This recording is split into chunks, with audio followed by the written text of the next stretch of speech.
tlaka ngipe yo prakanca dolanan ning resik ana panggonan jenenge Tlaga Ngipe. Tlaga Ngipe ada di Gresik. Tempatnya ada di tengah kota. Selamat pagi Dewan Juri yang baik. Terimalah salam hormat dari saya. Assalamualaikum warahmatullahi wabarakatuh. Halo teman-teman, selamat pagi Dewan Juri semuanya. Perkenalkan, nama saya Ainaya Fatihatur Rahmah. Saya bersekolah di UPT SDN 142 Gresik.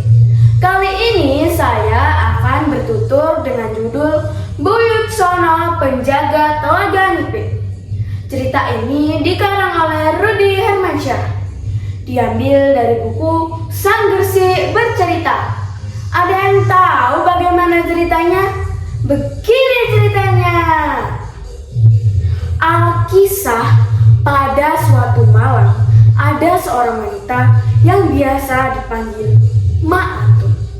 Keluarganya hidup sering kekurangan. Bahkan untuk makan pun mereka serba kesusahan. Aduh, gimana ini? Hidup makin lama kok makin susah. Tiap hari makan nasi aking, lauknya ikan asin. Cakep. Kau usah bilang cakep, ini bukan pantun. Ya Allah, apa ini ujian hamba? Biar hamba lebih dekat denganmu. Mak Atun percaya bahwa berdoa di tempat yang baik pasti keinginannya tercapai. Oleh karena itu, Mak Atun pergi ke makam Buyutsono. Di situ Mak Atun mengaji Al-Quran dengan niat tasawuf, yakni memohon kepada Allah SWT untuk dilancarkan rezeki. Ya Allah, hamba serba kekurangan. Berilah hamba rezeki yang bisa mencukupi kebutuhan keluarga hamba, ya Allah. Amin ya rabbal alamin. Apa itu? Tiba-tiba dari makam Buyutsono muncul sebuah rambut. Rambut siapa ini? Dan terdengar sebuah bisikan halus. Rambut ini untukmu. Jagalah rambut ini dan gunakan sebaik-baiknya.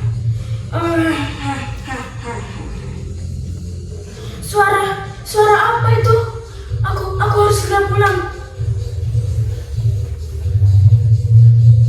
Mak Atun pun segera pulang dan menaruh rambut itu di atas meja kamarnya.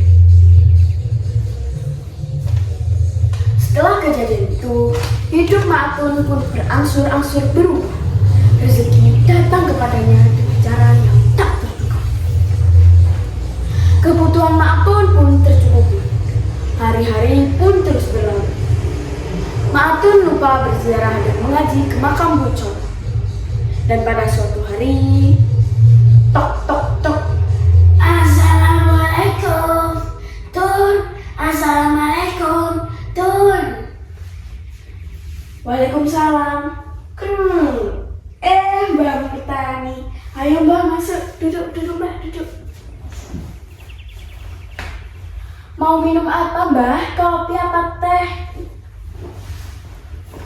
Ayo saja Tun. Yang berwarna merah, yang dingin dan manis ya Tun. Mbak bisa aja toh Mbak, itu masih sirup Mbak. Ini rumah Pak Istana Tun. Bawasan bagus, mewah, kursinya juga empuk ya Tun. Mbak bisa aja. Ada apa toh Mbak? Tumben Mbak kesini. Aduh, gimana ya Tun ngomongnya?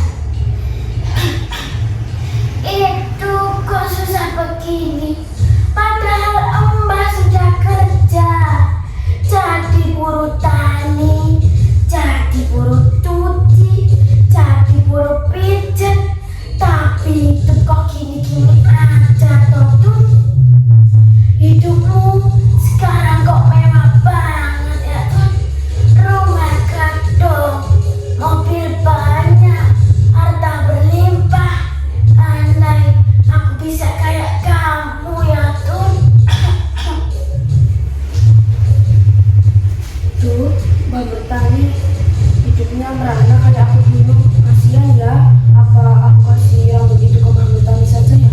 Rambut itu sepertinya sudah tak aku butuhkan lagi. Mbak, aku izin ke dalam dulu ya.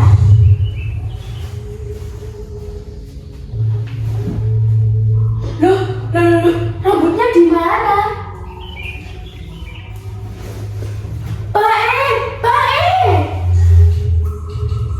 Ada apa tuh Bu teriak-teriak?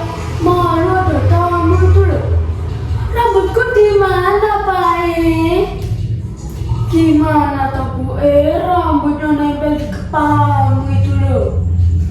Bukan rambut yang itu Pak rambut yang biasanya di atas meja kamar itu loh.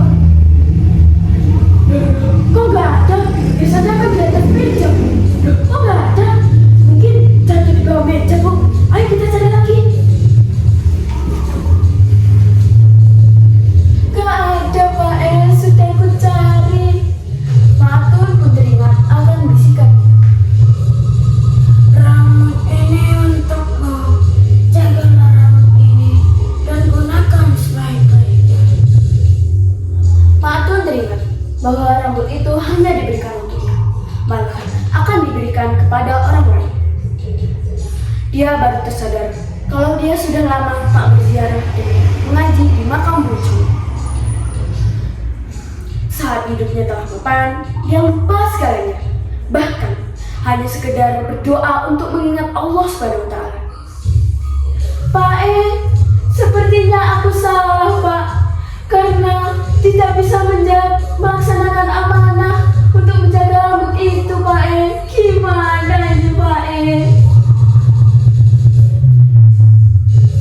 Iya Bu, Bapak juga ikut salah, ikut terbuai dengan kenikmatan ini. Semoga ini menjadi pelajaran kita ya Pak Bagaimanapun keadaan, kita harus mengingat Allah SWT. Setelah kejadian itu, perlahan namun pasti, kehidupan Ma'atun pun kembali seperti dulu. Kehidupannya hidup serba kekurangan. Dengan perasaan menyesal, Ma'atun mohon ampun kepada Allah SWT atas segala dosa dan kelalaiannya, mengingat Sang Pencipta.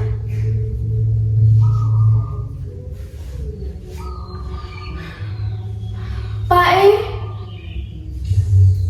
ada apa Bu?